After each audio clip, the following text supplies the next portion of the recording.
What is up, my people? Welcome back to the channel. I'm your boy Nassim the Dream. We are here with a brand new album review, a full album review. I'm very used to coming out on my shorts, but I had to come out with a full review on this album, the fourth studio record from the Spanish singer herself, Rosalía.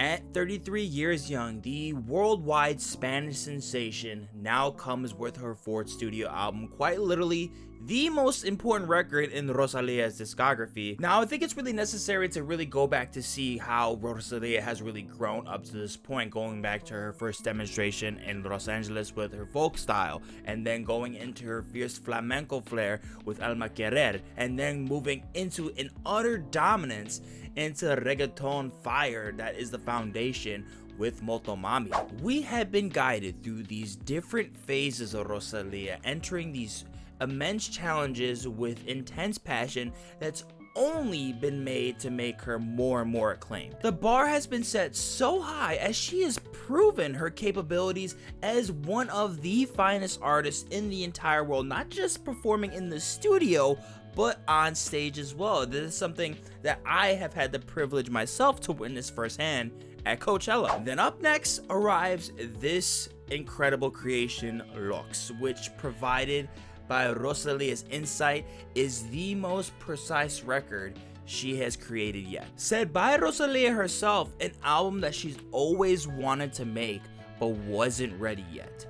And now she is. And I have to say, because of the beginning, I've always been aware of the capabilities from Rosalía, and even so, I still couldn't believe how powerful this record was. The album opens up with the track Sexo, Violencia y Lantas with a dramatic piano spurt that had this epic entrance to Rosalía's vocals accompanied by deep cello lines, while then transitioning into the first full-length Tranquiliquia that bears an inflection in vocal performance that at this point could be considered her best yet. Cause the raw power in Rosalía's voice is just building on top of itself, and somehow Berghain is the single that is presenting the countdown to the album. And in case you missed it when the song dropped, it was a big what the moment. It's mind-boggling enough to kick off with the mics from none other than the London Symphony Orchestra. That is right, the London Symphony Orchestra that is just dominating with this deliverance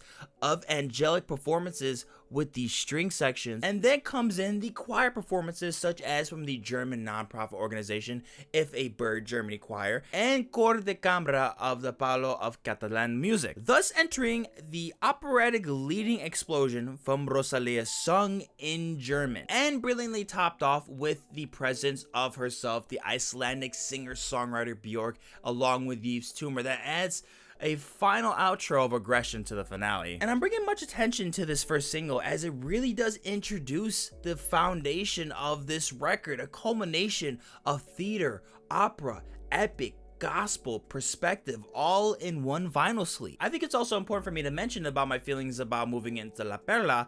The momentum is somehow thrown off at this point for me. It's really hard for me to completely make sense about where I'm at the point of this record, but I just really feel like it came off as overwhelming to be put on with the most intense operas I've ever experienced, and then transition to something that's a little bit more subtle in acoustic classical instrumentation, but then somehow at the same time is not a standard piece. It still possesses this Broadway feel to it, and in no way did it feel like the atmosphere changed. I'm still in the theater, into my seat, witnessing this madness, but it's a bit hard for me to explain where my feelings are, just because I don't think this was a bad decision. I just can't really get past this jarring feeling, especially when giving myself time to really process the album.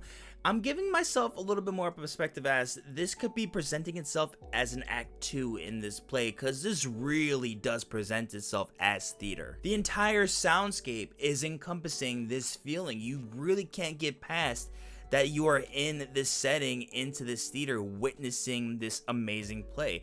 I'd be kind of shocked if nobody else can really resonate with that thought. But then moving on, Rosalía is bringing in all these song styles into her last 3 projects, into this one. She somehow is manifesting them into so much perfection that it becomes an evolution of Rosalía that is truly a sight to be seen. She's bringing out anthemic out of poetry, such as with the track Porcelana, that I really feel like will invoke the listener's cognitive listening ability the most. The track itself was inspired from poet Rayon Nguesso that wrote about having to destroy her own face in order to be accepted. The thematics of this song in particular are the ones that really brought the most exercise of thought to my experience, as I really couldn't grasp about what this idea was or ambition was, as it was to be loved by God, or was it to be loved by man or woman or society or by self. The self-destruction just to feel love felt so heavy for me, and was something that I really adored about the song, along with the sonic brilliance that it had with accompanying it. And I don't want to come off as naive, as I'm interpreting these things as objective truth, as a lot of this is really just my own interpretation of it. This is the type of project that I could see myself watching a video of a breakdown for, and it gives the same analogy of something when I'm witnessing a breakdown of a conceptual thriller that dives deep into a perspective or brutal heroism or divine beauty. No matter how many times I watch this same video, each time I leave with something different. I leave with a different closure. This is the kind of birth in art that does not come often. This is the kind of expression that should not be taken lightly, and it damn sure should not be played in the fucking background while you're, I don't know, scrubbing toilets or something. This album deserves to be served under the sun with a cup of chai and a dog on your lap with the most premium noise canceling headphones you could purchase. Because that's what this is. This is a marvel. This is a evolution of expression. This is something that you see the growth come from an artist that you adored so much, and you find so much just satisfaction and talent within, and you just can't help but be so happy that they find this way to build more and more into their passion, and somehow bring out more talent than they've already exceeded. I just find something so compassionate about her expressing about what the writing effort has done to her alone, how it's ultimately pushed Rosalía to bring out one of the most dominant vocal performances I've ever heard on an album. I loved hearing her talk about the artists that come along that she was listening to while making this record that it ultimately inspired it, such as Nick Cave, who she said herself was a huge inspiration for this album, listening to Bach, The Strokes, Mozart, The Smiths. There's so much in here sonically that's just my absolute jam. There is experimentation on here, there is avant-garde-esque motifs, we have classical, we have orchestras, that are somehow swirling in with this desire of revolution. When you spin this record, it spins with complexity, with precision, with compassion. I just admire so much of the raw authenticity and blood, sweat, and tears poured into Lux, and just obsess over where these ideas come from. And I really do hope to find and learn more and more about the album, as well as hear your perspectives and hear something different, because a project like this, it's just so grand, it's beautiful, it's delicate, it's intimate, it's the definition of art. It is something that you desire to see from your favorite performers and artists and creators. This is something that I feel like is the anticipation of what you wait for them to create, the thing that they've wanted to create it for their entire life, and when it finally comes to life, you're at awe, you're in disbelief. Truly had a tremendous time playing this record, and I really cannot wait to hear it again and again and again, and hear more interviews about her speaking about the record, and again hearing more perspectives. And I just loved like her expression about her connection with God, with family, and the journey itself that ultimately culminated into what this album is. And it's amazing to see that there is so much precision, and she really felt like she put in so much work. She had no regrets going back.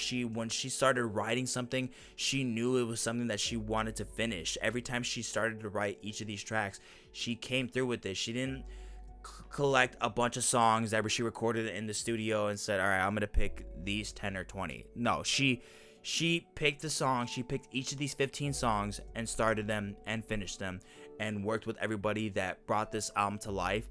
And it truly is the best thing that she's ever made, and that is why I'm giving this album a 98%.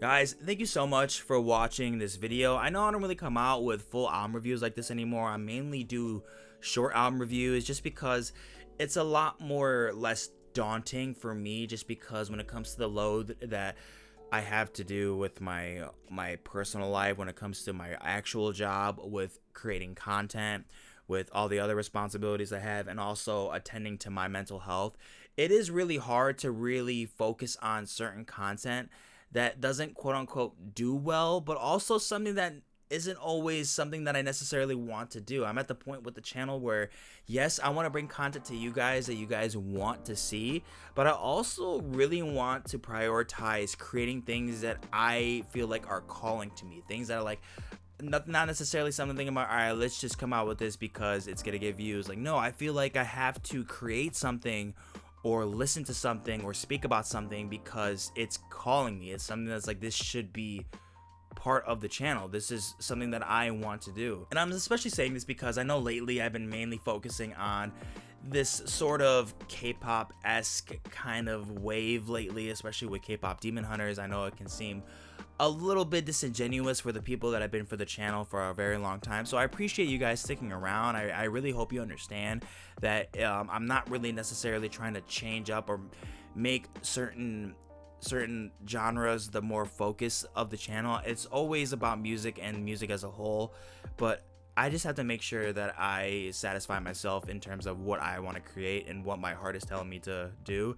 And no matter what the outcome of this video is, I just want you to know that this is something that I wanted to come out with, and something that I wanted to be precise with and sure with, and just wanted to have fun with. So I really do hope that you enjoyed this video. I really hope that you let me know down below what you thought of this album, and what else you want for me to listen to next.